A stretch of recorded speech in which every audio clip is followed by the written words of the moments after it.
Hey home buyers, Lindsay Schram here telling you how to move from a home buyer to a homeowner through the loan process, through the buying process, and be confident in your financial future. And we are continuing our video series about what do you do when you need to sell your home. For many home buyers, before they can get into the new property, they actually have to sell the home that they currently own. And I had to do this recently. And when I went out there, I could not find the resources I needed to get me ready to put my house on the market for sale. I mean, they have those things for wedding planning. You think they'd have them for getting your house ready, but I couldn't find it. So I'm making it. Here's video 2 in our series of prepping your home. So you want to sell your house 6 months out, right around there. What is it that you should be doing?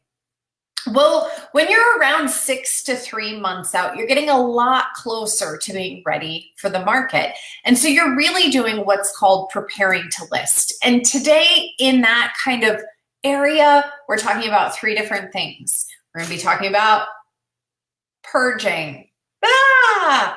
We're also going to be talking about tackling some improvements. Last week when we chatted, we talked about getting a pre-listing inspection, and now we're going to be talking about what do you do with what you found out about your property. And then we're also going to be talking about the paperwork that you should be looking at and preparing when you're at this stage of the game. Now, when we talk about purging, I don't know, for some people, there's probably like a 4-letter word, even though it's not quite. We're going to be talking about 2 different levels. We're going to be talking about purging physical stuff, just like getting it out, and then also purging negative emotions such as worry, because there are many opportunities in the process of selling your home to have the stress and the worry just come in.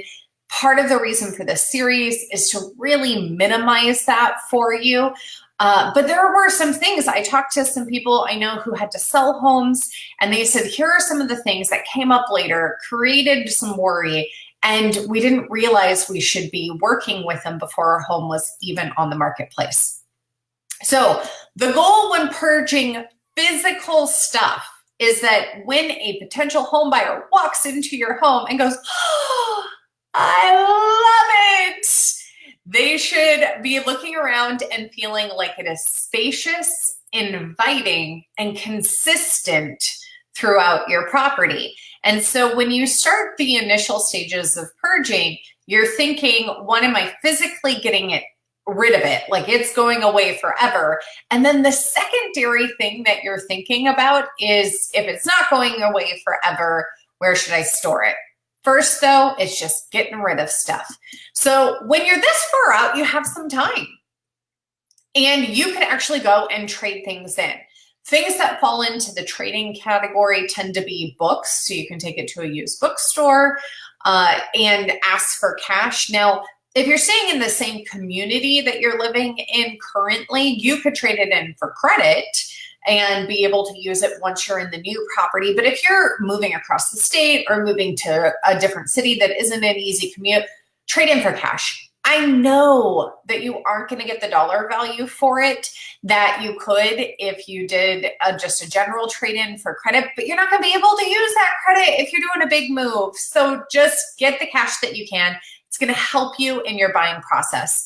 Other things that you should consider for trade-in are sporting goods or CDs and DVDs, and some tech can actually be sold online to trade-in places. So those are a few that we recommend, items that we look at when you're this far out looking at trade-in options. Now you also have your classic garage sale, and they are exhausting, but very, very effective.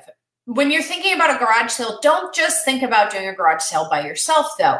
Invite other families to make it a bigger event, more attractive to people to come to. Also look at neighborhood garage sales that you could tag into. It might be in your own neighborhood. It might be in the neighborhood of someone you know, and you could use their driveway and their garage to do. Check out if there's any swaps in the area that you could go into, or maybe it's Alaska and it's the dead of winter, and how are you supposed to have a garage sale? Maybe you're looking for a free space that's a public space that you could reserve and go ahead and just do a inside sale. Virtual sales are also a really big thing right now. And a big platform for doing that is on Facebook. You create a closed group, you invite friends that you think would be interested in buying things and into the group. And then you put items up one by one with a suggested offer price, and you just let people bid. And then you tell them when the bids are going to be closed. Now, virtual sales tend to work best with collectible items. So if you have a bunch of art of a popular artist, that's a thing, an area to be able to do it. If you have a bunch of jewelry, that's also a wonderful way, or high ticket items. If you're this far out, you can wait 6 months to sell your beds and your nightstands that are worth a whole lot of money. So go ahead and put up a virtual sale and just wait till the right person comes along and is willing to pay the price that you're wanting for your items, instead of having to get just a fraction of what it's worth at a garage sale. A fabulous idea for purging that I recently heard from someone is gifts. When you have time before you need to really narrow down your things, there's going to be some holidays that come up along the way, or just opportunities to show someone you care about how much you appreciate them. So take a look around your house, walk around, look in the closets, look at the things that you have out and think, do I really use this anymore? And is it really of anything more than emotional value to me? And if the answer is no, maybe there's someone in your world that you'd like to give the item to, that either it would be really useful to them, or the emotional sentiment that you have to it is actually something you associate with that person. And set the item aside, wrap it up, write them a wonderful note about why you want them to have this item, and give it to them as a gift. Not only is it super heartfelt and helping you purge, but it's also saving you some cash. Great idea there. And then you have your classic donation. When I moved recently, I can't even imagine how much money in tangible goods I donated. But I looked for charities I care about and not-for-profits that I care about. If I had kids' toys and kids' clothes, I was looking for kid charities to donate to. And at the end of the day, man, I just drove to the Salvation Army and gave them carloads of things because I could not find or have the energy to do anything else with it. So that was another great way of purging items. A friend of mine with small children recently created a house rule to help in the purging process. Now, when you are purging, you're getting rid of stuff, but you're still living in your house. So stuff is still coming in every day. You know, your kid comes from school, they have a whole stack of papers, they want to keep their art, they want to keep this little toy someone gave them after school. I am not a knick-knacky person naturally, but when I'm trying to purge, that just, drives me crazy. So their house rule is that for each new item anyone in the house brings in, that person has to get rid of 10 items. 10. That's a lot. I mean, I don't know if that's going to work for you. Maybe it's 5 or 3, but it definitely keeps new items down low because everyone's thinking, do I really want this? Do I really care about this? Is this really valuable? So when you're in the physical purging process, it's a good idea to think about, well, what are we going to do not just with what we're getting rid of, but what are we going to be doing with all the different stuff that's going to be trying to come into our home? The other element of purging that we wanted to look at is purging worry. There are so many emotions in the process of selling your home. Some are really exciting and wonderful, and other ones can create a lot of stress. And one of those is worry. I talked to a few friends that sold their homes this summer, and I said, hey, what are some of the things that were unexpected in preparing your home to sell? And they all said, we didn't realize how much worry moving was going to create around our pets and our kids. So if you have pets or kids, prep them at this stage. You're about 6 months out. Start talking to your kids about where you're going to be moving. If it's in the area, start driving through that neighborhood, eat at some of the restaurants, play at some of the parks, and talk to them about what life is going to look like once you're living in that area and why you're doing it. Now, if you're a pet owner, do the same thing with your pet. I mean, take them to the local places that pets are allowed to be. Walk them through the parks in that area. Get them used to the scents and sounds of the area that you're going to be living.